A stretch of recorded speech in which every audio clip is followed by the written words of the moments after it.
Bunu ödeyden mayıp vereyim. Şu köpükleş tora öğreleden ben kendi kavattım da onu. Ey diye. Neyme diye ay bir 10 yıl iyi de taraftan neyme derdim değil ya. Köp işte böyle ya. Eşmat diye plan iyi de taraf nimet olaysa. O planlar ederdim onu. Ya yoğuran bir yakayım orada sonra köprek olurdum. Kimse ecedim triye ecem yanına köp vakit bilen olsam bunu sana derdim. Onu. Her kimde sonyalı nemede var da onun sonra ne demek istedi böyle da işte son ne onu son gözümle tuttum da hani dolandım bir ya skillerma deyip da şu boş gün yazdım ona. Sonra ayıp vereyim de. Sağ ol abi. Ha, Ne? Süper. Dolandım bir fırsat yaşlık yıllarıma. Kalımdaki duyguum aydarım yâli. Eydime dolansadım ey koca zemin.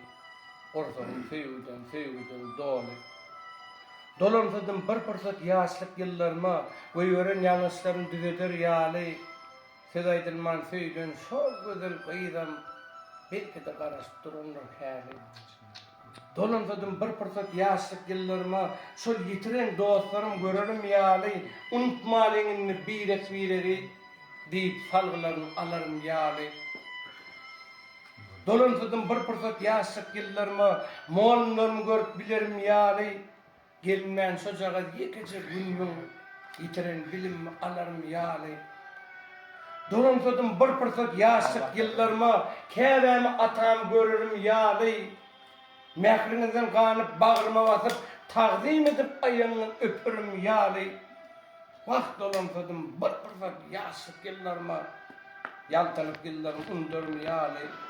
Ömrünün kadrını bilmeyenlere yaşlı durmacağım aydarım yâli. Afiyet. Murat 2022 yıl 6. May 7'den 8-10 aralığı yattırın.